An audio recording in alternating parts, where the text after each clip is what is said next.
भी गरीब नहीं रहता है। मित्रों, किसी जंगल में एक गिद्ध अपनी पत्नी के साथ एक बरगद के बड़े से वृक्ष पर रहता था। एक दिन जब गिद्ध और उसकी पत्नी वृक्ष पर बैठे विश्राम कर रहे थे, तभी गिद्ध की पत्नी कहती है, हे प्राणनाथ, आज मैं कुछ ऐसा जानना चाहती हूं जो आपने आज तक मुझे नहीं बताया है। आज आप कुछ ऐसा बताइए जो कि बहुत ही रोचक और ज्ञानवर्धक हो। तब गिद्ध कहता है, ठीक है प्रिय, आज तुम्हें मैं एक अमीर बहन और गरीब भाई की कहानी सुनाता हूं। आज की कहानी बड़ी रोचक और ज्ञानवर्धक है, जिससे तुम्हें 8 ज्ञान की बातें सीखने को मिलेंगी, जिन्हें सुनकर कोई भी व्यक्ति आसानी से अपनी गरीबी से बाहर आ सकता है। हे प्रिय, बहुत पुराने समय की बात है। किसी नगर में एक बहुत ही अमीर किसान रहता था। उस किसान के घर में 2 जुड़वा संतानें पैदा हुई थीं। उन दोनों जुड़वा संतानों में एक पुत्र और दूसरी संतान पुत्री थी। किसान अपने पुत्र का नाम रोहन रख देता है और पुत्री का नाम कमला रखता है। इधर धीरे धीरे रोहन और कमला बड़े होने लगते हैं। जब किसान की दोनों संतानें बड़ी हो जाती हैं और उनकी आयु विवाह के योग्य हो जाती है, तो किसान को अपने बच्चों के विवाह की चिंता सताने लगती है। एक दिन वह किसान किसी कार्य से अपने पड़ोस के एक शहर में जाता है। वहां पहुंचकर एक व्यापारी का पुत्र उसे पसंद आ जाता है और उस व्यापारी के पुत्र के साथ वह अपनी बेटी कमला का विवाह कर देता है। इस प्रकार से कमला अपने पिता के यहां से विदा होकर अपने ससुराल चली जाती है। इधर बेटी को विदा करने के बाद किसान अपने पुत्र के विवाह के बारे में सोचने लगता है और सोचता है कि बेटी तो मेरी अपने घर की हो गई, अब मुझे अपने पुत्र का विवाह कर देना चाहिए।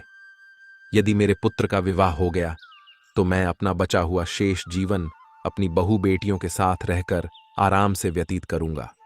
मित्रों, गिद्ध अपनी पत्नी से कहता है, हे प्रिय, भगवान की लीला बहुत विचित्र है। ईश्वर न जाने कब किसको गरीब बना दे और कब किसको अमीर। उस अमीर किसान के साथ भी कुछ ऐसा ही होता है। एक दिन वह किसान किसी भयानक बीमारी की चपेट में आ जाता है। जब उसका पुत्र अपने पिता की ऐसी हालत देखता है तो वह बहुत ही दुखी हो जाता है। इसके बाद वह अपने पिता का अच्छे से अच्छे डॉक्टरों से इलाज करवाता है और महंगी से महंगी दवाइयां लेकर आता है। धीरे धीरे उसकी धन संपत्ति पूरी तरह से पिता के इलाज में खर्च हो जाती है। इस प्रकार अपने पिता का इलाज कराते हुए वह किसान का पुत्र एकदम कंगाल हो जाता है। लेकिन फिर भी पिता की हालत में किसी प्रकार का सुधार नहीं होता। जब कोई भी दवाई उस किसान की बीमारी में काम नहीं करती है, तो एक दिन वह किसान अपने बेटे को पास बुलाता है और अपने बेटे रोहन से कहता है, हे पुत्र, जब भी कोई काम मनुष्य के सामर्थ्य से बाहर हो जाए और उसका कोई समाधान न मिले, तो ऐसे समय में उस काम को ईश्वर के भरोसे छोड़ देना चाहिए। इसलिए पुत्र, अब तुम मेरी चिंता छोड़ो और अपने भविष्य के बारे में सोचो। मेरा क्या है, आज नहीं तो कल। नमस्ते, हमारे सनातन परिवार में आपका स्वागत है। हमारे सनातन ऐप पर आपको हिंदू देवी देवताओं की कई सारी चीजें मिल जाएंगी। आरती, भजन, मंत्र, स्तुति, श्लोक, पाठ, चौपाई और भी कई सारी चीजें। आप मंत्र स्तुति सुने ये ऑप्शन में क्लिक करके धन प्राप्ति, सफलता समृद्धि प्राप्ति, सुरक्षा मंत्र और भी कई सारे मंत्र सुन सकते हैं। और सनातन ऐप की एक खास बात भी है, आप रोज का राशिफल सनातन ऐप पर देख सकते हैं। सनातन ऐप पर आपको ग्रंथ पुस्तक भी मिलेंगे, जिसे वाल्मीकि रामायण, शिव पुराण, भगवद गीता और भी अन्य कई। सनातन ऐप की एक मजेदार चीज भी है, आप आपकी फोटो को भगवान की फोटो के साथ लगाकर स्टेटस बना सकते हैं। फिर वो स्टेटस आप व्हाट्सएप, फेसबुक और भी सारी सोशल मीडिया प्लेटफॉर्म्स पर शेयर कर सकते हैं, वो भी बड़ी आसानी से। सनातन ऐप के माध्यम से आप देवी देवताओं की तस्वीरें भी बड़ी आसानी से खरीद सकते हैं। गुरु वाले ऑप्शन में क्लिक करके आप अपने मनचाहा गुरु की कथाएं भी सुन सकते हैं। सनातन ऐप पर आपको बागेश्वर धाम जय जी, प्रदीप मिश्रा जी और भी अन्य कई गुरुओं की कथाएं मिलेंगी। सनातन ऐप के फीड पर आपको सारे ऑप्शंस एक साथ मिल जाएंगे, जैसे मंत्र स्तुति सुने, राशि फल देखें, ग्रंथ पुस्तक पढ़े या खरीदारी करें, सब कुछ एक साथ। बस यही नहीं, आपको सनातन ऐप के फीड पर सारे देवी देवताओं के गाने एक जगह पे मिल जाएंगे, जैसे हनुमान जी, गणपति बप्पा, शिव जी, दुर्गा माँ, श्री कृष्ण, सबके गाने एक ही जगह पे सनातन ऐप के फीड पर। सनातन ऐप के फीड पर आपको अपने मनचाहक शीर्ष गायकों ने गाए हुए भजन, कीर्तन, आरती सब कुछ मिलेंगे, जैसे अनुराधा पौडवाल जी, हरिहरन जी, जुबिन नौटियाल और भी कई सारे गायकों ने गाए हुए गाने आपको सनातन ऐप पर मिल जाएंगे। तो बस देर किस बात की है, सनातन ऐप प्ले स्टोर से डाउनलोड करें। मुझे संसार छोड़कर जाना ही है, इसलिए पुत्र अब तुम मेरी चिंता करना छोड़ो और अपना विवाह करके अपना घर गृहस्थी बसा लो। अपने पिता के मुख से ये बातें सुनकर रोहन एकदम चुप हो जाता है। आखिर वह बेचारा कर भी क्या सकता था।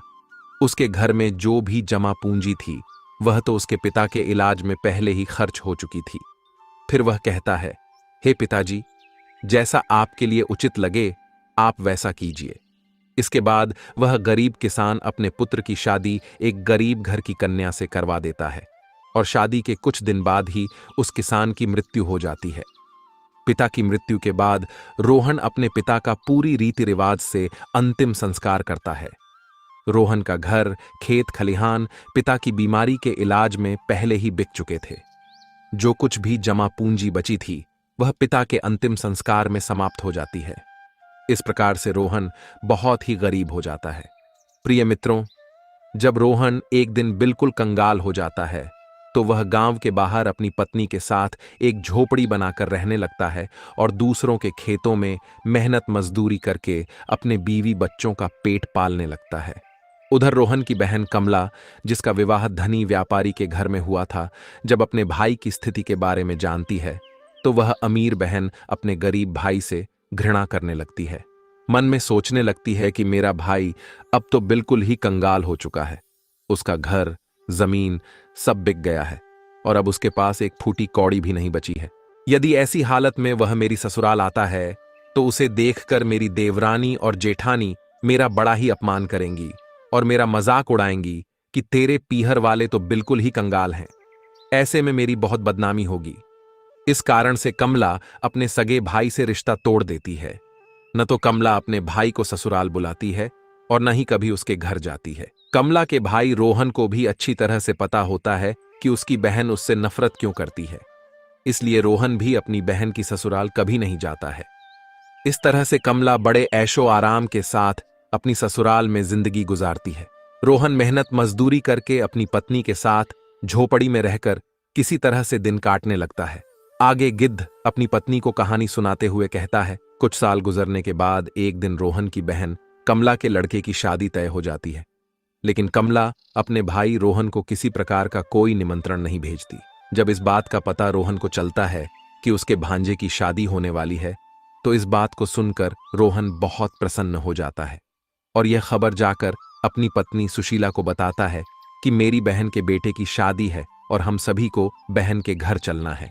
जब रोहन की पत्नी को इस बात की जानकारी होती है कि ननद के बेटे की शादी है तो वह भी इसे सुनकर बड़ी खुश हो जाती है और सोचने लगती है, चलो इसी बहाने से कम मैं अपनी ननद से मिल आऊंगी और उसके घर को देख आऊंगी। वह बड़ी खुश होकर अपने पति से कहती है, मैं तुम्हारे साथ जरूर चलूंगी, लेकिन पहले मुझे यह बताओ, क्या हमारी ननद रानी ने हमारे लिए निमंत्रण भेजा है? अपनी पत्नी के मुख से ये बातें सुनकर रोहन बिल्कुल चुप हो जाता है। फिर वह अपनी पत्नी से कहता है, नेवता तो नहीं आया है, पर मुझे यह दूसरों के द्वारा खबर मिली है कि हमारे भांजे की शादी है, लेकिन इससे क्या फर्क पड़ता है, आखिर वह है तो हमारी बहन का ही बेटा। तब सुशीला अपने पति से कहती है, बात तो आपकी सही है कि आपके भांजे की शादी है, लेकिन बिना निमंत्रण के ननद के घर जाना उचित नहीं है और आपके लिए भी वहां जाना सही नहीं होगा।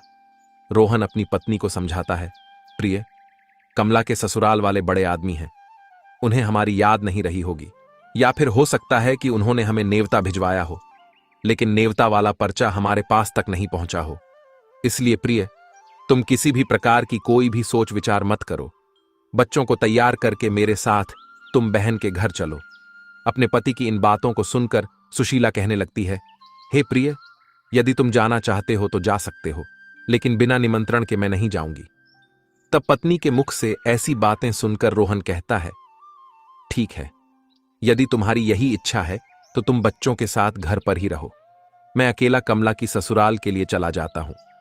यदि ऐसे में मैं भी नहीं गया तो मेरी बहन की देवरानी जिठानी मेरी बहन को ताना मारेगी और कहेगी कि खर्चा न हो जाए, इसलिए तेरा भाई नहीं आया। इतना कहकर रोहन घर के अंदर से बाहर चला जाता है। भैया ये जन्म प्रमाण पत्र बनवाने के लिए कितनी रिश्वत देनी पड़ती है? भाई जन्म प्रमाण पत्र तो अब ऑनलाइन ही बन जाता है, किसी को रिश्वत देने की कोई जरूरत नहीं। इधर गिद्ध अपनी पत्नी को आगे कहानी सुनाते हुए कहता है, हे प्रिय, रोहन बहुत ही गरीब हो चुका था। उसके पास भांजे के लिए वस्त्र खरीदने के पैसे नहीं थे, इसलिए वह किसी से पैसे उधार लेता है और उधार लिए हुए पैसों से अपनी बहन कमला और अपने बहनोई के लिए सुंदर सुंदर वस्त्र खरीदता है और उन कपड़ों को लेकर अपनी बहन की ससुराल के लिए चल देता है। उधर पैदल चलते चलते रोहन को सुबह से शाम हो जाती है। तब कहीं जाकर वह अपनी बहन के दरवाजे पर पहुंचता है और दरवाजे के एक तरफ जाकर खड़ा हो जाता है। बेचारा दरवाजे पर ही खड़े होकर अपनी बहन के आने का इंतजार करता है। तभी कमला की जेठानी की नजर रोहन पर पड़ जाती है और वह रोहन को पहचान लेती है। रोहन को देखने के बाद कमला की जेठानी जाकर कमला को बताती है, हे कमला, आज तेरा भाई तेरे घर आया है, तेरे दरवाजे पर खड़ा है।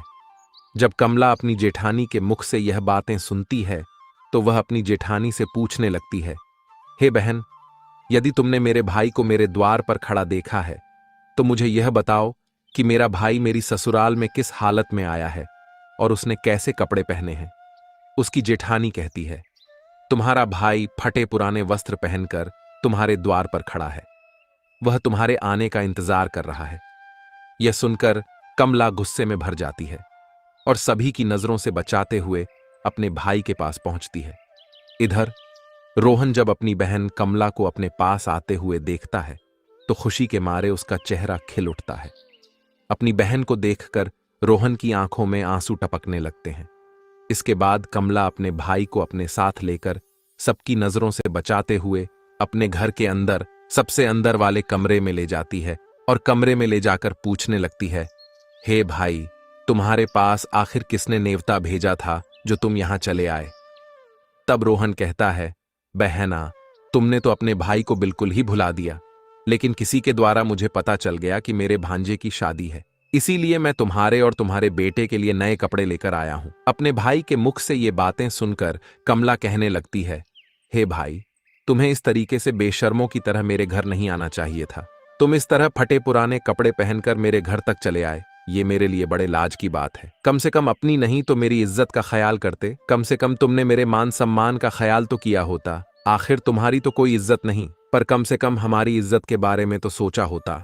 कमला के मुख से ऐसे कटु वचन सुनकर उस मजबूर भाई का कलेजा छलनी हो जाता है। तब रोहन अपनी बहन के कदमों में गिरकर माफी मांगने लगता है और कहता है, मुझे क्षमा कर दो, मुझे नहीं पता था कि मेरी वजह से यहां तुम्हारी बदनामी होगी। तुम्हारी बदनामी ना हो, तुम्हारी देवरानी जिठानी तुम्हें ताना न मारे, इसीलिए तो मैं तुम्हारे लिए वस्त्र लेकर आया हूं। यदि मुझे यह बातें पहले से पता होती कि तुम मेरी वजह से इतनी आहत हो जाओगी, तुम्हें मेरे आने से इतना बुरा लगेगा, तो मैं तुम्हारे दरवाजे पर कभी नहीं आता। भला मैं तो यह सोचकर आया था कि मेरे भांजे की शादी है, यदि मैं नहीं पहुंचा तो मेरी बहन की देवरानी जिठानी ताने मारेगी। रोहन की बातों को सुनकर कमला का गुस्सा थोड़ा शांत होता है। तब वह रोहन से कहती है, जब तुम आ ही गए हो तो मेरी एक बात कान खोलकर सुन लो। जब तक मेरे बेटे की शादी नहीं हो जाती तब तक तुम इसी कमरे में बंद रहना और भूल कर भी इस कमरे से बाहर निकलने की गलती मत कर। होने पर कैसे मेरे बीवी बच्चों का पालन पोषण होगा। रोहन इधर यह सोचते सोचते बेहोश होने लगता है। तभी किसी काम की वजह से कमला की जेठानी कमरे के पास से गुजरती है। जब रोहन के कानों में कमला की जेठानी की पायल की आवाज सुनाई देती है तो रोहन अपनी पूरी ताकत से उस कमरे का दरवाजा पीटने लगता है। जब कमला की जेठानी के कानों में उस दरवाजे की आवाज जाती है तो वह दरवाजा लगे हुए हैं, तुम उस बगीचे में जाकर फल खाकर अपना पेट भर लो, क्योंकि तुमने 3 दिन से कुछ नहीं खाया है। जब तुम्हारा पेट भर जाए तो कुछ फल तुम अपनी बीवी और बच्चों के लिए भी तोड़कर रख लेना। जब तुम्हारी बीवी और बच्चे तुमसे मिलेंगे तो पूछेंगे कि तुम अपनी बहन की ससुराल से क्या लेकर आए हो, तो तुम कह देना कि मेरी बहन ने तुम्हारे लिए फल भेजे हैं। ऐसा करने से बेटा तुम अपनी बीवी और बच्चों के सामने शर्मिंदा होने से बच जाओगे और इससे तुम्हारी मान प्रतिष्ठा भी बनी रहेगी। रोहन इस प्रकार से बूढ़ी मां की बात सुनकर मान जाता है और बूढ़ी माँ के बगीचे में पहुंच जाता है। उस बगीचे में नाना प्रकार के फल लगे हुए थे। तब रोहन वृक्षों से फल तोड़कर खाने लगता है। जब उसका पेट भर जाता है तो कुछ फलों को तोड़कर अपने थैले में रख लेता है। ये सब करने के बाद रोहन उस बूढ़ी माँ से आज्ञा लेकर अपने घर के लिए चल पड़ता है। बहन ने जो कुछ भी भेजा है वह मैंने लाकर तुम्हें दे दिया है। अब जो कुछ भी थैले में है उसे ही बच्चों को बांट कर दे दो। तब पत्नी कहती है, पहले तुम घर के अंदर चलो और घर पर चलकर देखो कि तुम्हारी बहन ने तुम्हारे लिए क्या भेजा है। यह कहकर सुशीला अपने पति को पकड़कर ले जाती है और कहती है, इसे जरा देखिए तो सही, आखिर हमारी ननद ने हमारे लिए क्या भेजा है। इतना कहकर सुशीला रोहन के सामने थैले को पलट देती है। थैला पलटते ही उसमें से हीरे, मोती, सोने चांदी के आभूषण निकलते हैं। सुशीला कहती है, आखिर हमारी ननद ने तो हमारा भाग्य ही बदल। जब यह नजारा रोहन देखता है तो समझ जाता है कि जो बूढ़ी माँ उसे रास्ते में मिली थी वह साधारण महिला नहीं बल्कि देवी माँ थी। लेकिन इस बारे में वह अपनी पत्नी को कुछ नहीं बताता और मन ही मन उस बूढ़ी माँ को धन्यवाद देता है। मित्रों, गिद्ध आगे की कहानी सुनाते हुए कहता है, हे प्रिय, इस प्रकार से रोहन को बहुत सारा धन मिल जाता है। रोहन फिर से अमीर बन जाता है। कुछ समय बाद रोहन अपनी बीवी और बच्चों के लिए एक आलीशान महल बनवाता है और बड़ी राजा महाराजाओं की तरह उस महल में रहने लगता है। नगर के सभी लोग भी रोहन को देखकर उसका मान सम्मान करने लगते हैं। धीरे धीरे जब रोहन का महल तैयार हो जाता है और उसकी राजा महाराजाओं जैसी शान शौकत हो जाती है, तब मत करना, क्योंकि जो व्यक्ति धन दौलत का घमंड करता है उससे माता लक्ष्मी हमेशा के लिए दूर चली जाती है। इसलिए मेरी बातें तुम सदा याद रखना। इस तरीके से कमला की जिठानी कमला को 8 बातें बताती हैं। वह कहती है, हे कमला, जो व्यक्ति रात के समय रसोई में झूठे बर्तन रखता है और खाने पीने की चीजों को बर्बाद करता है, ऐसा व्यक्ति बहुत ही जल्दी निर्धन हो जाता है। दूसरी बात, जिस घर में घर की स्त्रियों का अपमान होता है, उनकी इज्जत नहीं की जाती, उस घर में देवी लक्ष्मी ज्यादा दिनों तक नहीं रुकती। तीसरी बात, जिस घर की स्त्रियां सूर्यास्त होने के बाद अपने घरों में झाड़ू लगाती हैं, चूल्हा चौका करती हैं, ऐसे परिवार के लोग बहुत जल्दी गरीब हो जाते हैं। चौथी बात, जिस घर परिवार में पैसों की कदर नहीं की जाती, फजूल कार्यों में पैसे बर्बाद किए जाते हैं, ऐसे घरों से भी माता लक्ष्मी रूठ कर चली जाती है। पांचवी बात, जो लोग पैसे आने के बाद में उस पैसे से दूसरों के मान प्रतिष्ठा को ठेस पहुंचाते हैं या फिर अपने धन के बलबूते पर दूसरे लोगों को परेशान करते हैं, ऐसे लोगों के घरों से भी माता लक्ष्मी बहुत जल्दी विदा ले जाती हैं।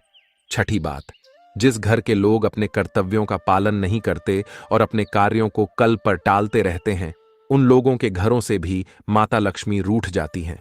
सातवीं बात, जिस घर परिवार के लोग अपने से बड़े लोगों की इज्जत नहीं करते, अपने से बड़ों का कहना नहीं मानते या फिर अपने से बड़ों से कटु शब्द बोलते हैं, ऐसे लोगों को भी गरीबी का सामना करना पड़ता है, उन्हें गरीबी देखनी पड़ती है। आठवीं और अंतिम बात, जिस घर परिवार के लोग अपने मेहमानों का सम्मान नहीं करते, अपने मेहमान का आदर भाव नहीं करते या फिर अपने दरवाजे से किसी याचक को खाली हाथ लौटा देते हैं, ऐसे लोगों से भी माता लक्ष्मी नाराज होकर चली जाती हैं। इस प्रकार से कमला की जिठानी कमला के लिए ये 8 बातें बताती हैं और अपनी देवरानी से कहती हैं कि हे बहन, मेरी इन 8 बातों को हमेशा गांठ में बांध कर रखना। मित्रों, इधर वह गिद्ध अपनी पत्नी से कहता है कि इस प्रकार रोहन की बहन कमला एकदम से बदल जाती है। उसे समझ आ जाता है कि माया तो आनी जानी है, माया पर कभी घमंड नहीं करना चाहिए। तो मित्रों, इस कहानी के विषय में आपके क्या विचार हैं? अपनी प्रतिक्रिया कमेंट में दीजिए। मिलते हैं आपसे अगली वीडियो में।